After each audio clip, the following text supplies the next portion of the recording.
Hi everyone, welcome to my channel. My name is Kai and today we're going to practice a basic English conversation that you can use when meeting someone for the first time. Whether you're a beginner or looking to improve your speaking skills, this video will help you feel more confident in your conversations. Let's get started. So, Alex, I've been thinking a lot about emotional responsibility lately.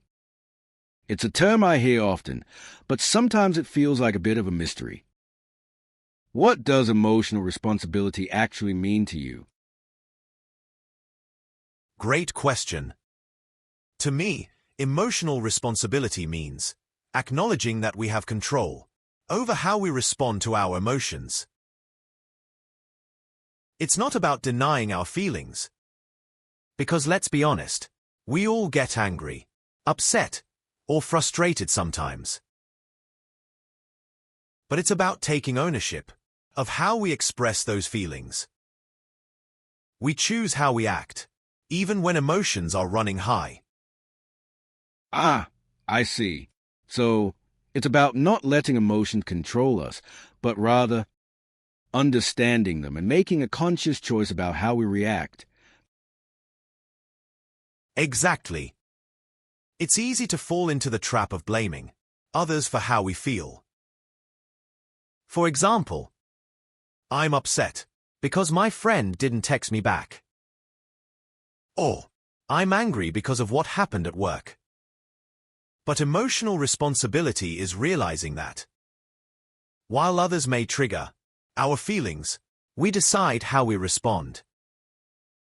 So, let's talk about real-life situations. Can you think of a time when you've struggled with emotional responsibility? I know I have. Absolutely. Just last week, I had a disagreement with a friend. They said something that upset me, and I could feel myself getting angry. But instead of just reacting right away, I paused and thought about how I wanted to handle the situation. I realized that I could either snap back and escalate things or take responsibility for my emotions and approach the situation calmly. That's a good example. How did you manage it in the end? Well, I took a deep breath, waited for a bit, and then I reached out to my friend. I said, "Hey, I felt hurt when you said that, but I don't want to argue. Can we talk about it?" And we had a calm conversation that helped clear the air. Taking responsibility for my emotions meant not letting anger control my actions, and instead finding a healthier way to handle the situation. I love that. You didn't let the situation dictate your reaction. You took charge. It's like being in control of your own emotional responses. So, why does emotional responsibility really matter? Why should we care about controlling our emotions instead of just letting them run wild? Great question.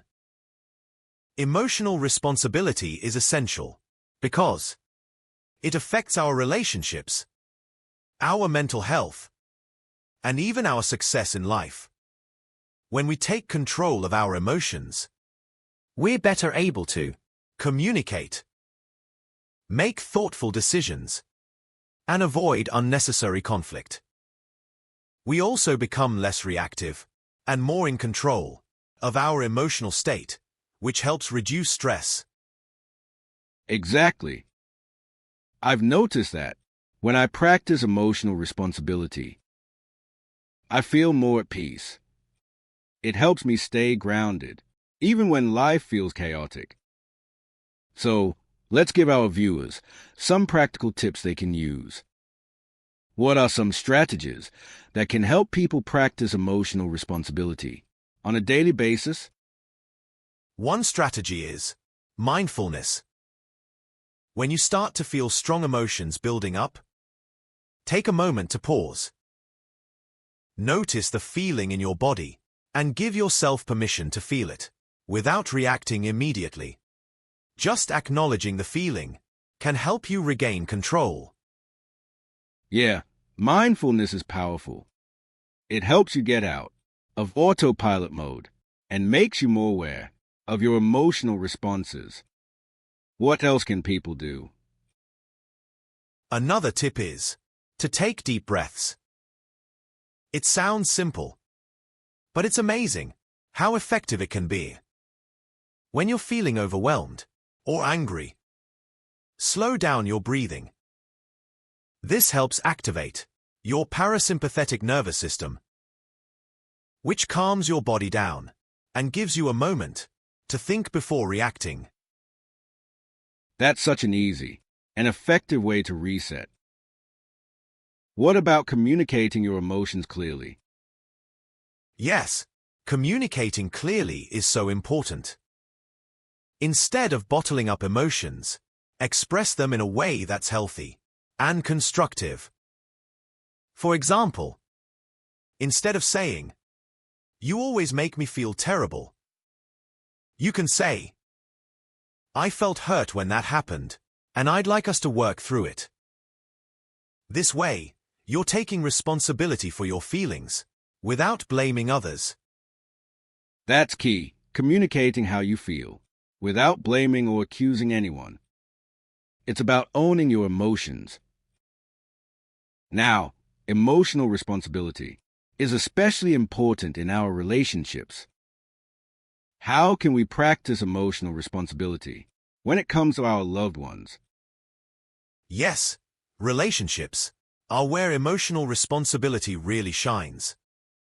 When we take responsibility for our feelings, we avoid projecting them onto others. For example, if you're feeling upset because of something unrelated to your partner, don't take it out on them. Recognize that your emotions are yours to manage. I can relate to that. Sometimes I've gotten frustrated with my partner over something small. But it wasn't really about them. It was about something I was dealing with at work or with a friend. Recognizing that helped me avoid unnecessary tension. Exactly. Taking responsibility for your emotions in relationships builds trust and understanding. It also helps create a healthier, more balanced dynamic. Wow, this conversation has been so insightful. I feel like I have a much better understanding of emotional responsibility now. I'm glad. Remember, it's not about being perfect. It's about being aware and practicing emotional responsibility, little by little. Absolutely. So, if you're watching this and thinking about how you can improve your emotional responsibility, start by practicing some of the tips we talked about. It's all about taking control of your emotions so they don't control you. If you enjoyed this video and found it helpful, be sure to like and subscribe to the channel. We'd love to hear your thoughts and tips. Thanks for watching, and take care of yourselves and your emotions. Thanks for having me on, Krisht. I hope everyone watching can take away some valuable insights today. Until next time. Thanks again, Alex. Take care, everyone, and see you in the next video. This extended script is designed to give you around 10 minutes of content, allowing you to dive deep into the concept of emotional responsibility, provide practical tips, and discuss how it affects relationships. Feel free to adjust the pacing or add any personal anecdotes to make the conversation feel even more authentic and relatable. Let me know if you need any further modifications or additions.